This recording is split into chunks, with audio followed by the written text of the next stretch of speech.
Good morning. We're going to do read aloud today coming from the backyard. So a little trip to the backyard. So we're almost finished with our book. We're on page 252. Respect. Ivan, Ruby says, do you think the other elephants will like me?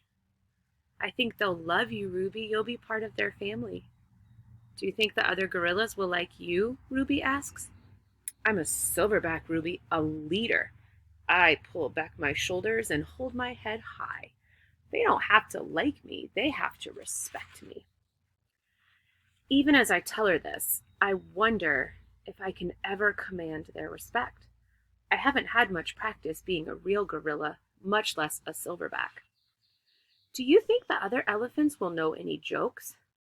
If they don't, I tell her, you can teach them. Ruby flaps her ears. She flicks her tails. You know what, Ivan? What? I ask. I think I'm going to go into the box tomorrow. I gaze at her fondly. I think that's a good idea, and I think Stella would have agreed. Do you think the other elephants will know how to play tag? I love tag. Me too, I say, and I think of my nimble sister racing through the bush, always just out of my reach. Photo. Late at night, Mac opens my cage. The full moon falls on his sagging shoulders. He seems smaller somehow. Bob, instantly alert, leaps off my stomach and dives under Knot Tag. Don't bother hiding, dog, Mac says. I know you sleep in here. Mac settles onto my tire swing. Might as well stay one more night. Your buddy's leaving tomorrow. Tomorrow? My stomach drops. I'm not ready. I need more time. I haven't said my goodbyes. I haven't thought this through. Mac pulls a small photo out of his shirt pocket. It's me when I was young.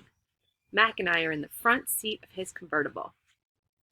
I'm wearing a baseball cap and eating an ice cream cone. I was a handsome lad, but I have to admit I look ridiculous. Nothing like a real gorilla. We had some laughs, didn't we, Guy? Mac says. Remember when we went on the roller coaster? Or that time I tried to teach you to play basketball? Mac shakes his head, chuckling. You had a lousy jump shot. He stands, sighs, looking around. He puts the photo back into his pocket. I'm going to miss you, Ivan, he says. And then he leaves. He doesn't look back. Leaving. Early in the morning, Maya arrives with many other humans. Some have white coats, some have rustling papers. They are hushed, busy, determined. Ruby enters her box first. I'm scared, Ivan, she calls from inside the box. I don't want to leave you. A part of me doesn't want to leave her either, but I know I can't tell her that. Think of all the amazing stories you can share with your new family, I say. Ruby falls silent. I'll tell them your elephant joke, she says after a long pause, the one about the refrigerator. I bet they'd like that, and be sure to tell them about Bob and Julia and me. I clear my throat, and Stella. I'll remember everyone, Ruby says, especially you. Before I can say any more, they roll her cage out to a waiting truck. It's my turn. Bob is hiding in a corner behind my pools. The humans don't even notice him. While they're busy making sure my box is ready, Bob sneaks over. He licks my chin just in case there are any leftovers. You, I whisper, are the one and only Bob. I reach for Knot Tag. She is a limp rag without her stuffing. Dribbles of paint cover her fur. I hold her out to Bob. He tilts his head, confused. To help you sleep, I say. Bob takes her in his teeth and slips away. Good boy. Good, Ivan, good boy, Maya says when I lumber into my box. I hear the clicker, and I'm rewarded with a tiny marshmallow. When I'm settled, Maya gives me a sweet drink that tastes of mango and something bitter. My eyelids grow heavy. I want to see what happens next, but I'm so sleepy. So sleepy. I wonder if Ivan is sluggish. I dream I'm with Tag and we're swinging with vines while Stella watches. The sun slices through the thick ceiling of trees, and the breeze tastes like fruit. Moving. My eyes flutter open. The box is moving. I am in the grumbling belly of some great beast. I fall back asleep. What do you guys think he's in? What is that great beast? Message me and tell me what you think. Awakening. I awake to glass and steel. It's a new cage, not unlike my old cage, except it's much cleaner.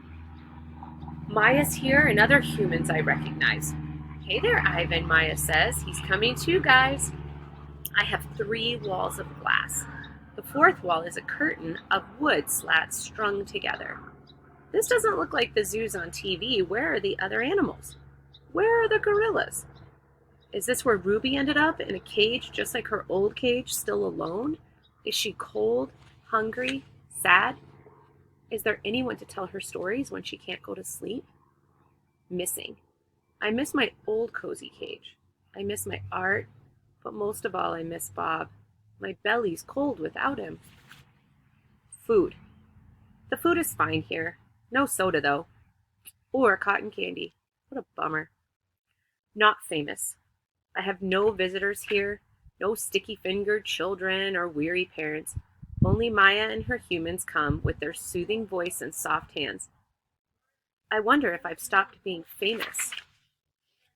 Something in the air. Endless days pass, and then I notice something. A change. I don't know what it is, but I taste it in the air like far-off rain clouds gathering. A new TV. Maya brings me a TV. It's bigger than my old one. She turns it on. I think you're going to like this show, she says, smiling. I'm hoping for a romance or maybe a Western. But it's a nature show, one without human voices or ads. It's a show about gorillas being gorillas. I watch them eat and groom and play fight. I even watch them sleep. I wonder why Mac never put on this channel. The family. Every day I watch the gorillas on the TV screen. It's a small family and an odd one. Just 3 females and a juvenile male without a silverback to protect them. They groom each other and eat and sleep, then groom each other some more. They are a contented group, placid and good-natured, although like any family, they bicker from time to time. Excited. This morning, for some reason, there's no gorilla show on TV.